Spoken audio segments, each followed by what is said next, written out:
You're watching The Ripple Effect on Martyr to Matriarch Productions. Welcome to The Ripple Effect, where we examine the powerful impact of changemakers from our very own community.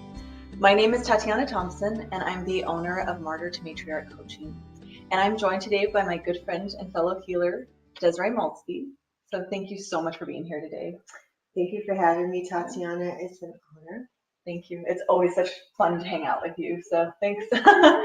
So I'm just pretty much going to dive right in. I want the audience to get to know more about you. Okay. So if you would, can you tell us a little bit about what it is you do and then what that translates into like services for your clients? Sure. So I'm trained in lots of different modalities. I started as a massage therapist. And from there, I went on to energy healing.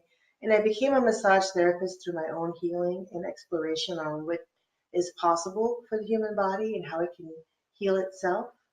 So exploring that question from a place of being sick is really powerful because, again, it makes me curious to explore all the different modalities. And that's pretty much what I did through my personal journey as a healee and a healer. Mm-hmm.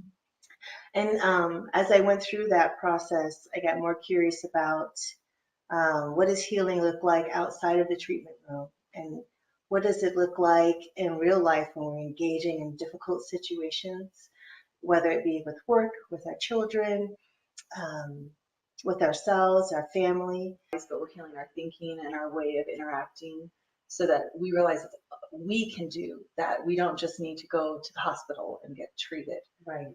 Does that sound correct? Or? Yeah, I mean, it's like unpacking the emotions and the trauma that happens to each and every one of us from day one.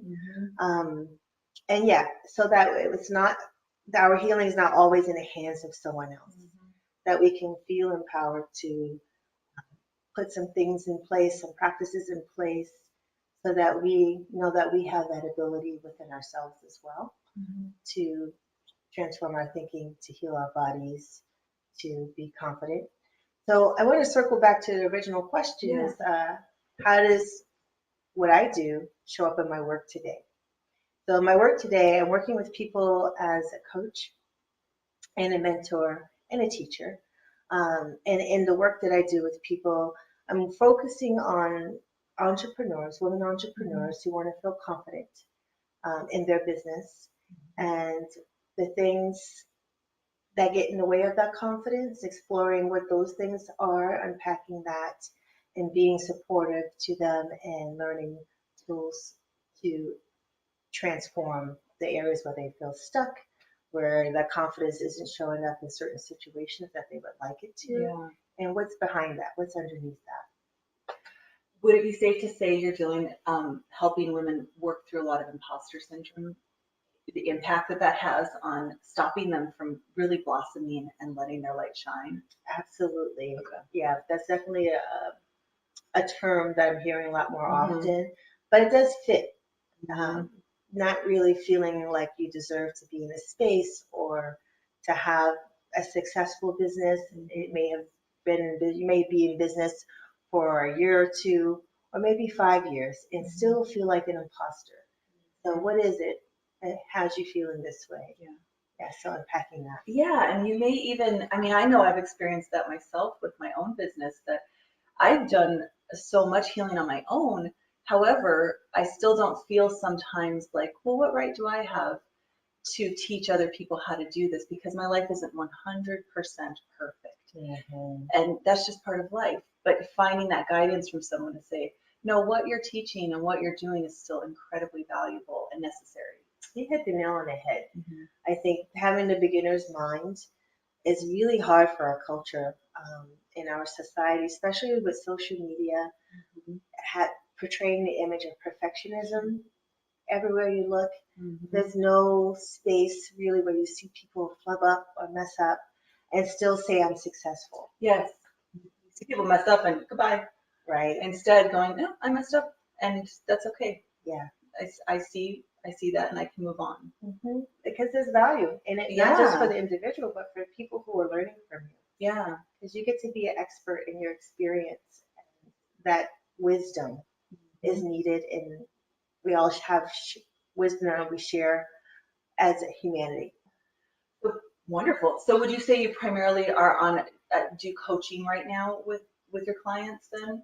Yeah, I would say I do coaching, but also the teaching piece is really, really important to me. And the teaching that I do helps people feel the groundedness that they need, so they can be aware of what's happening internally. So they can be aware that there's a problem to look at and go, wait, I'm doing something to sabotage myself here, and why is that? Okay. And great. The tools to transform that. Like, yeah. Okay, so now I noticed it. Now what? Now what do I do? Right. Like, okay, well, here are a few things you can try that I've tried. I've seen work on other people from the perspective of being a healer and holding the space. But one of the things that I realized this morning is that healing energy and space exists everywhere all the time. It's whether or not we notice it and tap into it. Yeah. And so that's what I really want to teach people, that they have access to that. It doesn't just have to be someone doing it for you or on you. Everywhere you go, at every moment, no matter how flustered you are, you have the capacity to tap into this power, this inner wisdom. That's incredibly powerful, which really segues nicely into my next question. So on the ripple effect, our primary goal is to really see how work on the individual level can actually change the world. Absolutely. So with that in mind, would you share a little bit about your vision of how you hope working with an individual woman will help her and then spread to her community, spread to the greater global community from there? What I've learned that's really powerful for me in my work with Healing Touch is that we all exist have a vibrational essence about ourselves as human beings. Our cells vibrate, and depending on the speed of that vibration, things will be compacted together. So that's how we get solids. Oh, okay. Right, okay. And then if those molecules are vibrating at a really fast speed, we get air, gas, and water. Okay. So our whole entire being exists of cells that vibrate and move. And so as we become more aware of our own healing, we transform our vibration from being a place of stuckness where things are really compact to having more freedom in our field, in which that the unconditional love that exists within us. I believe we're all a vibration of unconditional love. And the more that we can allow that to expand within our field of existence, that also impacts other people's fields. And so as we individually learn how to expand our fields based in using unconditional love as a tool, a vehicle to get there, we impact each other, one another, we impact our community, we impact the world, because we all are swimming in the soup of our vibration. But when we can actually open up and allow that unconditional love to flow from us, like it's supposed to, right? It's almost effortless after that, right? It's just, it all comes out and it's healing for all the people around you and so on and so forth. And and that's a really great point in terms of allowing our unconditional love to flow through us.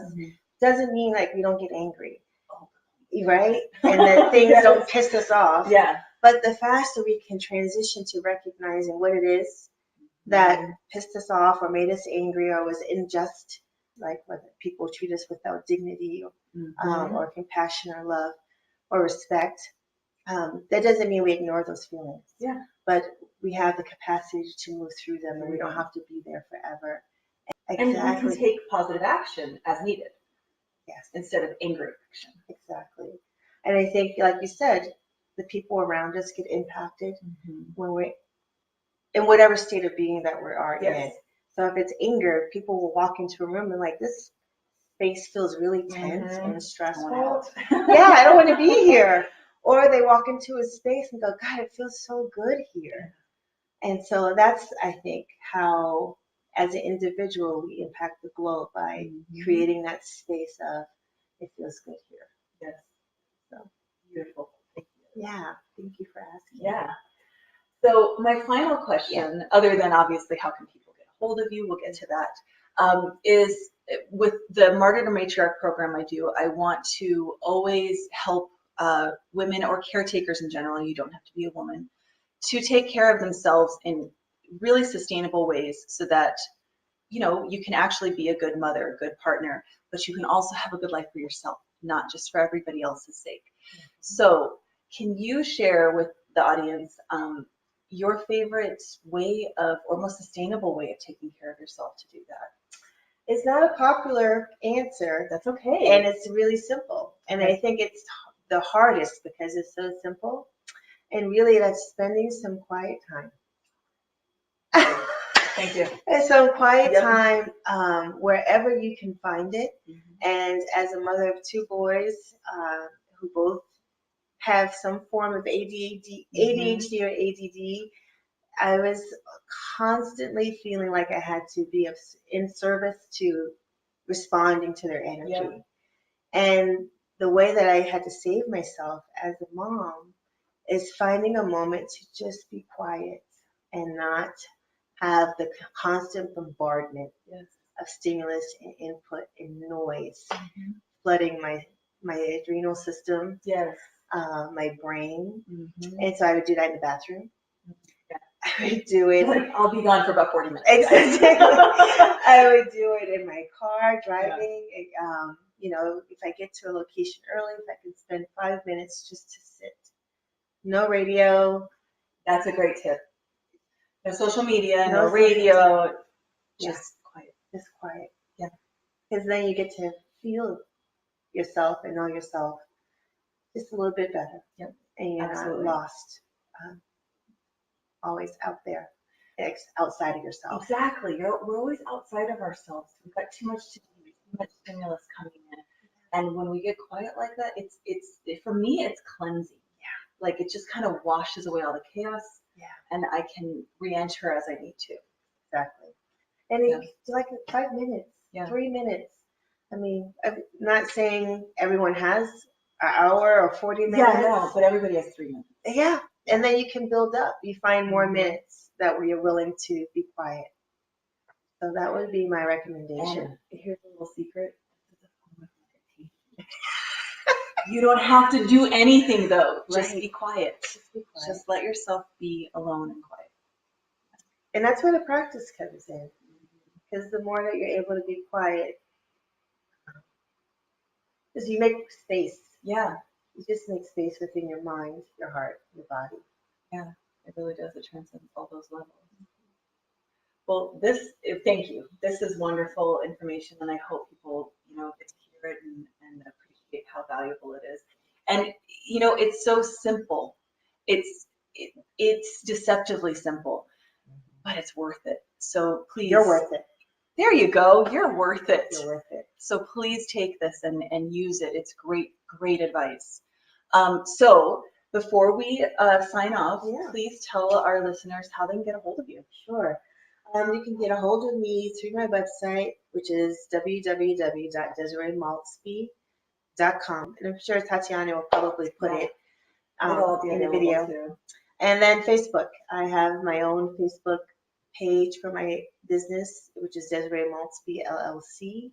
And within that, if you decide to work with me, there's a private Facebook page that people can join, and it's called Confident as Fuck. Yeah. Entrepreneurs, which spells cafe. So you join us in the cafe. Nice. Okay, great. Yeah.